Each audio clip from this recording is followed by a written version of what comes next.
में एक कमरे में 3 गरीब बहू की हरी भरी ठंडी रसोई। रामदीन अपने परिवार वालों के साथ एक मिट्टी के कच्चे मकान में रहता है, जहाँ छत इतनी नीची है कि कमरा काफी ज्यादा गर्मी से तपता है और पंखे की हवा आग की तरह गर्म लगती है। वहीं कमरे के कोने में एक छोटा सा मिट्टी का चूल्हा है और घर के आगे पीछे कोई खाली जगह नहीं है। केवल सामने एक रोड है जिसका इस्तेमाल वो कपड़े धोने और सुबह ब्रश करने के लिए करते हैं। ऐसे एक दिन सुबह के समय तीनों बहुओं के पति और ससुर बाहर रोड पर सुबह सुबह ब्रश कर रहे होते हैं। वहीं घर के अंदर कोने में तीनों बहुएं काम में लगी हैं। एक बहू रोटी सेक रही है तो एक बेल रही है और एक टिफिन लगा रही है। जल्दी जल्दी रोटी सेक लेते हैं, नहीं तो जैसे जैसे धूप बढ़ेगी वैसे वैसे गर्मी बढ़ती जाएगी। हाँ दीदी, हमारे इस घर में गर्मी बहुत ज्यादा लगती है। सुबह से ही चूल्हा भट्टी जैसा तपने लगता है। न जाने कब हालात बदलेंगे और इस तपन से राहत मिलेगी। अरे बहू, हमारे हालात बदलने की उम्मीद करना ऐसा है जैसे कि गधे के सिर में से सींग उगने का इंतजार करना। तभी तीनों भाई और ससुर घर के अंदर आते हैं। वहीं रामदीन अपनी पत्नी की बात सुनकर, हाँ तुम बिल्कुल सही कह रही हो। पहले बाप बेटे मिलकर मजदूरी करते थे, तब हालात नहीं बदल पाए। अब तो मैं रिटायर ही हो गया हूँ। हाँ पिताजी, अब हमारी तीनों भाइयों की सारी कमाई सिर्फ घर का खर्च चलाने में ही खत्म हो जाती है। इतनी महंगाई बढ़ चुकी है और ऊपर से ये भयंकर गर्मी और गर्मी में होने वाली तरह तरह की बीमारियां। अब हमारे पास पैसे बचते ही नहीं हैं। इस हाल में हम क्या ही कर सकते हैं। अरे जेठ, इतना परेशान होने की कोई जरूरत नहीं है। अभी आप ये गरम गरम रोटी लीजिए और अपने काम पर जाइए। अरे बहू, ये सब तो ठीक है, पर काम पर जाने से पहले हमें चाय बनाकर तो दे दे। अरे मम्मी जी, अभी दूध वाला आया नहीं है और रात का जो दूध रखा हुआ था वो गर्मी की वजह से फट गया है। हे भगवान, एक तो वैसे ही गरीबी और गर्मी की वजह से हम इतने परेशान हैं, ऊपर से ये दूध गर्मी की वजह से फट जाता है। काश हमारे पास भी कोई फ्रिज होता तो कम से कम हमें इतनी परेशानियों का सामना नहीं करना पड़ता। मैं कब से सोच रही हूँ कि थोड़ी थोड़ी बचत करके एक छोटा फ्रिज ले लूँ, लेकिन पैसे बचते ही नहीं है। हाँ पायल, हम थोड़ा थोड़ा पैसा भी बचा पाते तो एक दिन हमारे पास फ्रिज खरीदने के पैसे होते। कम से कम सेकेंड हैंड फ्रिज खरीद लेते, लेकिन पैसे बचते ही नहीं है। अरे पैसे कहाँ बचेंगे? गर्मी की वजह से तो हर दिन किसी को चक्कर आता है, तो कोई बेहोश होता है, तो किसी का पेट खराब होता है। सारा पैसा तो उसी में चला जाता है। वहीं तीनों भाई नाश्ता कर अपना अपना टिफिन उठाकर अपने अपने काम के लिए बाहर निकल जाते हैं और फिर जैसे जैसे दिन चढ़ता है वैसे वैसे बाहर तेज लू चलने लगती है और खिड़की दरवाजों से गर्म हवा अंदर आने लगती है, जिससे घर के अंदर रह रहे लोग पूरी तरह झुलसने लगते हैं। तभी बाहर सड़क पर सब्जी वाला आवाज लगाते हुए, ताजी सब्जियां ले लो, आलू टमाटर हरी सब्जियां ले लो, ताजी सब्जियां ले लो।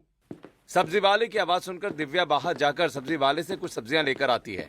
तभी रामदीन और महिमा गर्मी से बेहाल हाथ के पंखे से हवा करते हुए, एक तो वैसे इस गरीबी ने हमें पूरी तरह लाचार कर रखा है, ऊपर से गर्मी में ये घर भट्टी की तरह तपने लगता है।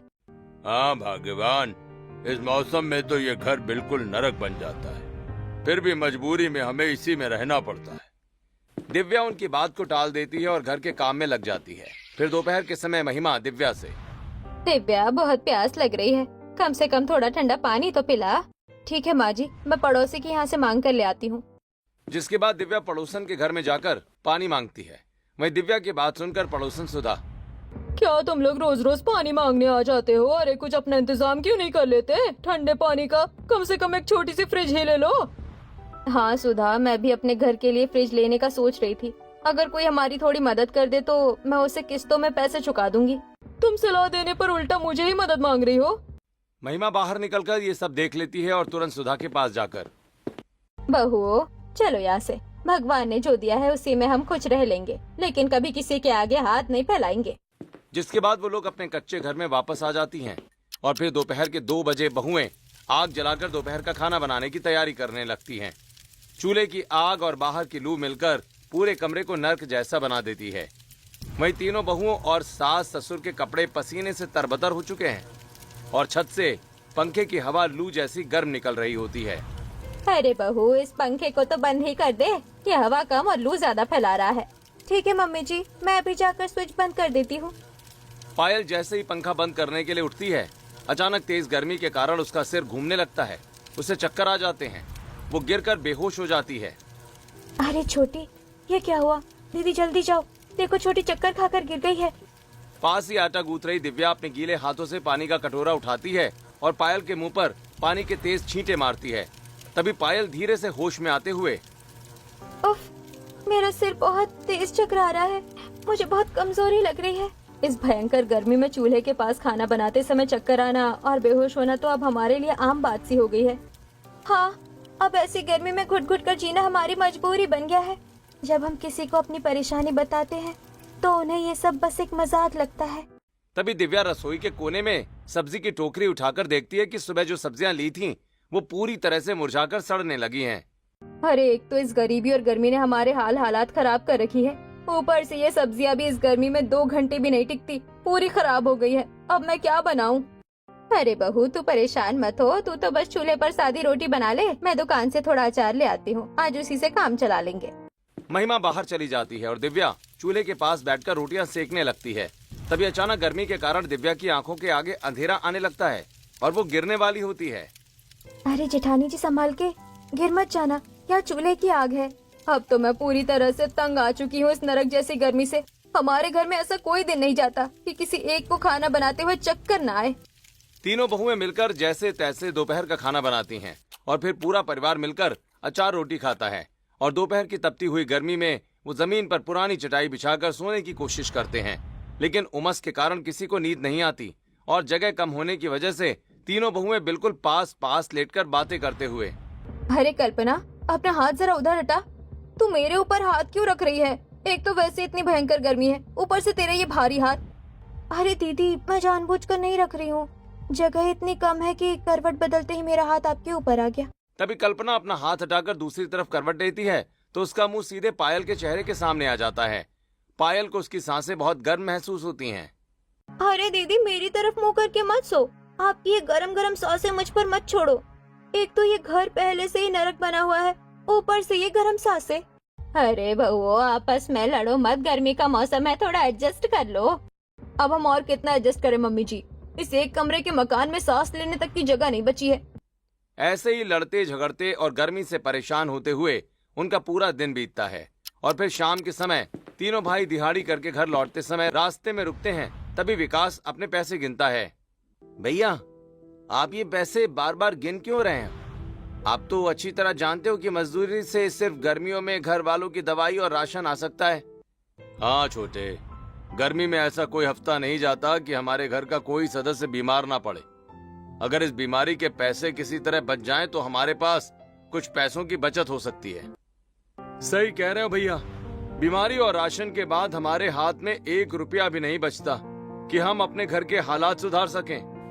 तीनों भाई भारी कदमों से शाम के अंधेरे में अपने घर पहुंचते हैं। घर के अंदर जाते ही वो देखते हैं कि उनकी माँ महिमा फर्श पर लेटी हुई हैं और दिव्या उनके सिर पर पानी की पट्टी रख रही होती है। अरे देखो, मम्मी जी की तबीयत अचानक बहुत ज्यादा खराब हो गई है, गर्मी के कारण इन्हें उल्टियाँ हो रही है, इन्हें तुरंत डॉक्टर के पास ले जाओ। विशाल अपनी माँ की ये हालत देखकर अपना माथा पकड़ लेता है और बेबसी में रसोई के एक कोने में चुपचाप बैठ जाता है। वहीं विकास और निहाल तुरंत अपनी माँ को सहारा देकर इलाज कराने के लिए बाहर डॉक्टर के पास लेकर जाते हैं। इधर विशाल अकेले कोने में बैठा कुछ सोच रहा था। तभी उसकी पत्नी उसके पास आकर, क्या हुआ जी, आप इस तरह कोने में परेशान होकर क्यों बैठ गए हैं? माँ जी को डॉक्टर के पास ले गए हैं, वो ठीक हो जाएंगी। मैं क्या करूं भाग्यवान, मेरी मर्दानगी इस गरीबी के सामने पूरी तरह से घुटने टेक चुकी है। मैं इतना बेबस हूं कि मैं तुम सबको इस नरक जैसे हालात से बाहर निकालने के लिए कुछ कर भी नहीं सकता। देखिए, इस तरह हार मानना मर्दों पर शोभा नहीं देता है, ये मर्दों की निशानी नहीं है, आपको हिम्मत रखनी पड़ेगी। मैं मर्द हूं तो इसका मतलब ये है कि मुझे थोड़ा भी दर्द नहीं होता? क्या मुझे इस तपन से दिक्कत नहीं होती कि मैं अपने अंदर के इमोशन भी बाहर नहीं निकाल सकता? अपने पति की ये बेबसी और कड़वी बात सुनकर दिव्या बिल्कुल खामोश हो जाती है और सिर झुकाकर रसोई के काम में लग जाती है। थोड़ी देर के बाद दोनों भाई अपनी माँ को लेकर वापस आ जाते हैं। ऐसे ही रात होती है, सभी खाना खाकर सोने की कोशिश करते हैं, लेकिन फर्श इतनी ज्यादा तप रही होती है और कमरा इतना छोटा होता है कि जब घर के सभी सदस्य रात को सोते हैं तो एक दूसरे से उनके शरीर टच होते हैं, जिससे वो पूरी तरह चिड़चिड़े हो जाते हैं। अरे भैया, एक तो इस भयंकर गर्मी में वैसे ही नींद नहीं आ रही, ऊपर से आप बार बार अपना भारी पैर मेरे ऊपर लाद रहे हो। क्या करूं छोटे, इस कमरे में जगह इतनी ज्यादा कम है कि मैं ठीक से करवट भी नहीं ले सकता। पैर फैलाऊं तो कहाँ फैलाऊं? अरे जेठानी जी, अपनी साड़ी के पल्लू को अपनी तरफ संभाल कर रखिए। इसे बार बार हवा में उड़ाकर मेरी तरफ क्यों ला रही हो? वैसे ही गर्मी में दम घुट रहा है। हाँ छोटी, मैं संभाल रही हूँ, तुम सो जाओ। पूरी रात वो इसी तरह करवटें बदलते रहते हैं और किसी को भी चैन की अच्छी नींद नहीं आती। जिसके बाद अगली सुबह तीनों भाई पूरी तरह से हिम्मत हार चुके होते हैं, लेकिन उनकी पत्नियां उनकी हिम्मत बढ़ाते हुए मुस्कुराकर उन्हें काम पर भेजती हैं ताकि वो नए सूरज की तरह उम्मीद लेकर काम पर निकल सकें। ऐसे ही कई दिन बीतते हैं और गर्मी अपनी चरम सीमा पर पहुंच जाती है। वहीं घर में ठंडा पानी रखने के लिए मिट्टी का मटका भी नहीं है। वो स्टील के मटके में पानी रखते हैं जो दोपहर तक पूरी तरह गर्म होकर उबलने लगता है। हमारे स्टील के बर्तन का पानी तो आग जैसा खौल रहा है। किसी दिन गली में कोई मटके वाला आए तो उससे एक मिट्टी का मटका ले लूंगी। कम से कम मटके का ठंडा पानी तो पीने को मिल सकेगा। संयोग से उसी दोपहर बाहर सड़क पर एक मटके वाला अपनी गाड़ी लेकर आवाज लगाते हुए आता है। लाल मिट्टी के ठंडे मटके ले लो, पानी को बर्फ बनाने वाले मटके ले लो, लाल मिट्टी के ठंडे मटके ले लो। दिव्या मटके वाले की आवाज सुनकर बाहर खिड़की से देखती है। तभी अचानक उसे अपनी खाली जेब का ख्याल आता है और वो उदास हो जाती है। अरे मटके वाला तो सामने ही खड़ा है, लेकिन मेरे पास तो इसे देने के लिए 1 रुपया भी नहीं है। कैसे मटका लूं? अरे जेठानी जी, आप परेशान मत होइए, मेरे पास मेरी बचत के कुछ रुपए अलग रखे हुए हैं। मैं अभी बाहर जाकर मटका लेकर आती हूँ। पायल दौड़कर बाहर जाती है और मटके वाले से एक सुंदर मिट्टी का मटका खरीदकर अंदर आती है। वो तुरंत उसे साफ करके उसमें घर में रखा कुएं का साफ पानी भरती है। फिर मटके के बाहर का हिस्सा गीला करके मटके को कोने में रखकर ठीक उसके सामने जमीन पर बैठ जाती है। अरे ये तुम क्या कर रही हो? मटका रखकर उसके सामने इस तरह क्यों बैठ गई? रसोई का काम कौन करेगा? वहीं बाहर बहुत तेज लू चल रही होती है और कमरे के भीतर सबको पसीना आ रहा होता है। तभी खिड़की से गर्म हवा का एक तेज झोंका अंदर आता है और उस गीले मटके की मिट्टी से टकराकर गुजरता है। मटके के पास बैठी पायल को अचानक एक बहुत ही ठंडी और सुकून देने वाली हवा का एहसास होता है। तभी वो संतुष्ट होकर मुस्कुराते हुए, क्या हुआ देवरानी जी? अचानक इस तपते कमरे में ऐसा क्या खजाना दिख गया जो तुम ऐसे मुस्कुरा रही हो? हाँ जेठानी जी, इसे आप एक बहुत बड़ा खजाना ही समझिए। अभी अभी इस मटके के पास से कितनी ठंडी हवा का झोंका गुजरा है, क्या आपने उसे महसूस किया? अरे छोटी, एक तो ये इस गर्मी में हमारी सारी सब्जियां खराब हो गई है, सुबह का दूध फिर से फट गया है और तुम्हें यहाँ ठंडी हवा का झोंका महसूस हो रहा है। मुझे तो लगता है कि तुम इस गर्मी में पूरी तरह पागल हो गई हो। अरे मैं पागल नहीं हुई हूँ जेठानी जी, आप खुद यहाँ आओ और इस मिट्टी के मटके के पास बैठकर देखो कि इसके पास की हवा कितनी ठंडी आ रही है। जिसके बाद कल्पना और दिव्या दोनों उस मिट्टी के मटके के पास आकर बैठ जाती हैं। जैसे ही हवा का अगला झोंका मटके को छूकर उनके चेहरों पर पड़ता है, दोनों के चेहरे खिल उठते हैं। अरे हाँ छोटी, तुम तो बिल्कुल सच कह रही हो।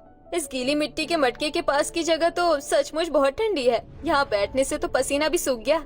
जेठानी जी, मेरे दिमाग में एक आइडिया आया है। ये मिट्टी और पानी ही अब हमें इस नरक जैसी गर्मी से पूरी तरह बचा सकता है।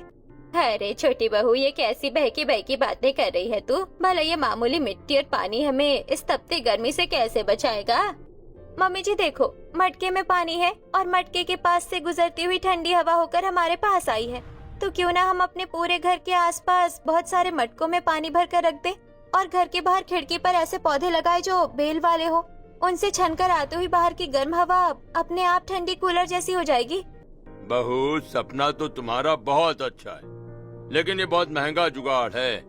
इसमें काफी पैसा खर्च होंगे और हमारे पास तो कबाड़ खरीदने के भी पैसे नहीं है। इसलिए तुम्हारा ये आइडिया बेकार है। गर्मी से हमें कोई नहीं बचा सकता। पूरा दिन गर्मी से परेशान होते हुए गुजर जाता है। वहीं रात के समय कमरे में सभी गर्मी के कारण लेटे हुए करवटें बदल रहे होते हैं, लेकिन पायल अपनी जगह पर चुपचाप लेटी हुई ख्यालों में खोई तपती छत को देख रही होती है। कल्पना उसे देखकर, अरे देवरानी जी, आधी रात बीत चुकी है पर तुम्हारी आंखें पूरी तरह खुली है। क्या सोच रही हो? अपने पति के बारे में सोच रही हो क्या? अरे मंजली जेठानी जी, इस एक कमरे के तंग मकान में तो मैं ये भी भूल चुकी हूँ कि मेरी शादी हो चुकी है और मेरा पति इसी कमरे में मेरे सामने रहता है। मैं तो उस बारे में सोचती भी नहीं। तो फिर आंखों से नींद क्यों गायब है? मैं तो बस ये सोच रही हूँ कि मैं कैसे भी करके अपने इस पूरे घर को बदलने का और अपनी हरी भरी ठंडी रसोई का सपना पूरा करूँ। जैसे तैसे करके सभी लोग सो जाते हैं। अगली सुबह वो अपनी दोनों जेठानियों को जगाकर उनके कान में अपना पूरा प्लान बताती है, जिसे सुनकर दिव्या, देवरानी जी, तुम जो कह रही हो वो वैसे तो बहुत मुश्किल है, लेकिन अगर ऐसा हो जाए तो हमारा सपना पूरा हो सकता है। तो फिर हम सोच क्या रहे हैं जेठानी जी? चलिए हम इस प्लान पर काम करना शुरू करते हैं। हमें अभी मदद मांगने पड़ोसियों के यहाँ जाना होगा। तीनों बहुएं तुरंत हाथ में खाली थैले लेकर मोहल्ले की तरफ निकल जाती हैं। दिव्या अपनी पड़ोसन सुधा से, अरे सुधा बहन, आपके पास घर में कोई फटी पुरानी जूट की बोरी या पुराने सूती कपड़े हो तो दे दो, हमारे बहुत काम आएंगे। दूसरी तरफ कल्पना पुष्पा से, भाभी जी, आपके घर में ऐसे पुराने प्लास्टिक के डिब्बे या कबाड़ जो आपके काम के ना हो और फूट चुके हो, वो हमें दे दो। और तो और पायल कमला से, बहन जी, आपके पास कोई ऐसा पुराना फूटा हुआ मिट्टी का मटका है जिसमें आप अब पानी ना भरती हो, तो कृपया वो हमें दे दीजिए।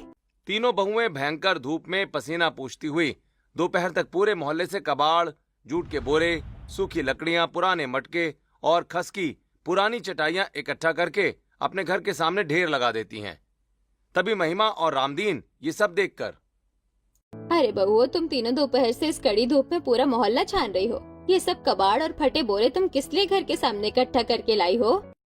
मम्मी जी, आप बस देखती जाइए, ये कबाड़ नहीं है, ये सिर्फ हमारी नई और बिल्कुल ठंडी रसोई का जादुई सामान है।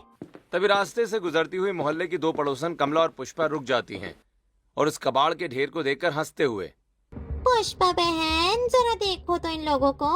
आज तक तो ये तीनों बहुएं हमारे घर सिर्फ ठंडा पानी मांगने या फ्रिज में दूध रखवाने आती थी, लेकिन आज तो ये पूरा मोहल्ला छान कर कबाड़ मांग लाई है। हाँ बहन, इस भयंकर गर्मी में लगता है इन तीनों का दिमाग पूरी तरह से खराब हो गया है। ऐसा लगता है कि अब ये घर के आगे कबाड़ का बिजनेस शुरू करने वाली है। चलो कोई बात नहीं, अच्छा है, कम से कम इसी बहाने हम बिना पैसे दिए किसी गरीब और बेबस की मदद तो कर पाए और हमारा घर भी साफ हो गया। बहुएं उनकी बातों का कोई जवाब नहीं देती और कबाड़ को अंदर रखने लगती हैं। फिर शाम को जब तीनों भाई मजदूरी करके घर लौटते हैं तो कबाड़ देखकर हैरान रह जाते हैं। तभी विशाल, अरे भाग्यवान, घर में ये सारा पुराना कूड़ा कबाड़ किस लिए इकट्ठा करके रखा हुआ है? इससे घर में जगह तो और कम हो गई है। जी, ये कूड़ा नहीं है, छोटी ने एक बहुत अच्छा आइडिया सोचा है, जिससे हमारा ये तपता हुआ घर कूलर की तरह पूरी तरह ठंडा हो जाएगा। अरे इस मामूली कबाड़ और फटे बोरों से कुछ नहीं होगा। इस तपती गर्मी के आगे ये सब बेकार है। अरे जेठ जी, आप देखना, हमारा जुगाड़ जरूर काम करेगा।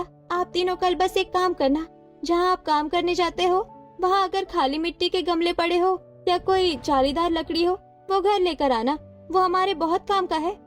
ठीक है पायल, अगर तुम्हें लगता है कि इससे कुछ फायदा होगा तो हम कल आते समय कबाड़ से गमले और लकड़ी जरूर उठा लाएंगे। अगले दिन सुबह होते ही तीनों भाई काम पर चले जाते हैं। उनके जाते ही तीनों बहुएं आसपास से मिट्टी का जुगाड़ करती हैं और अपने काम में जुट जाती हैं। वो घर के बाहर की खिड़की के पास पुराने गमले लगाती हैं और उसमें बेल वाली सब्जियों के पौधे रोप देती हैं। जिसके बाद वो छत पर जूट के बोरे फैलाकर उन पर पानी से भरा एक पुराना मटका रख देती हैं। फिर वो उन मटकों में एक छोटा सा छेद कर देती हैं, जिससे पानी रिसता रहे और जूट का बोरा गीला बना रहे। बाकी के बोरे वो रसोई के चारों कोनों में बिछा देती हैं और उन पर टूटा मटका रखकर एक छोटा छेद कर देती हैं। दोपहर तक वो पूरी तरह पसीने से भीग जाती हैं। ये देखकर महिमा, अरे बहू, दोपहर के 2 बज चुके हैं और तुम सब अभी तक इस धूप में काम कर रही हो। ऐसे ही काम करती रहोगी तो बीमार पड़ जाओगी। चुपचाप पहले अंदर आकर खाना बनाओ और खाना खा लो, उसके बाद इस काम में लगना। ठीक है मम्मी जी, मटके तो सारे भर चुके हैं, हम अभी अंदर आते हैं और खाना बनाते हैं। बहुएं जैसे ही अंदर आकर रसोई में बैठती हैं, तभी अचानक बाहर से गर्म हवा का एक तेज झोंका आता है और वो खिड़की पर लगे गीले जूट के बोरों और कोनों में रखे मटकों के पानी से टकराकर अंदर आता है। कमरे के भीतर अचानक एक बहुत ही ठंडी हवा महसूस होती है, जिसे देखकर महिमा, अरे वाह बहू, मुझे तो बिल्कुल भी उम्मीद नहीं थी कि तुम्हारे ये मटके और पानी वाला देसी जुगाड़ इतनी जल्दी काम कर जाएगा। कमरे के अंदर तो सचमुच कूलर जैसी ठंडक महसूस हो रही है। अरे मम्मी जी, मुझे भी इतनी उम्मीद नहीं थी कि इतनी जल्दी इतनी अच्छी ठंडक होगी। अब तो हम पूरे जोश में इस पूरे घर को असली कूलर बना देंगे। हाँ, अब बताओ आगे क्या करना है? रोटियां तो सिक चुकी है, अब इस गरम भट्टी जैसे घर को पूरी तरह कैसे बदले? बस जेठानी जी, मैं अभी आपको बताती हूँ। हमारा जो ये दरवाजा अंदर की तरफ खुलता है, हम इस दरवाजे पर ही जूट का बड़ा बोरा पूरी तरह बिछाकर बांध देते हैं और इसके ठीक ऊपर एक पानी का डिब्बा लटका देंगे, जिसमें छोटा छेद होगा, जिससे पानी धीरे धीरे गिरता रहेगा और बोरा हमेशा गीला रहेगा। और उससे टकराकर जो हवा आएगी वो हमें कूलर जैसी ठंडक देगी। वो तो ठीक है बहू, सब कर लेना, लेकिन सबसे पहले खाना बना कर खा लो और हमें भी खिला दो, भूख लगी है। तीनों बहुएं रसोई में बैठकर जल्दी जल्दी खाना बनाती हैं और सभी को परोस देती हैं। सभी लोग खाना खा लेते हैं, फिर बहुएं काम में जुट जाती हैं। पायल दरवाजे पर बोरा बांधने लगती है तो कल्पना एक डिब्बा लटकाकर उसमें छोटा सा छेद करती है, जिससे बोरा भीगने लगता है। तभी रास्ते से गुजरते हुए मोहल्ले के लोग उन्हें काम करते हुए देखकर रुक जाते हैं। अरे बहू, इस तेज धूप में तुम दरवाजे पे ये फटा बोरा क्यों बांध रही हो? क्या तुम्हारा ये दरवाजा टूट गया है? नहीं चाचा जी, हमारा दरवाजा टूटा नहीं है, बस मैं अपने इस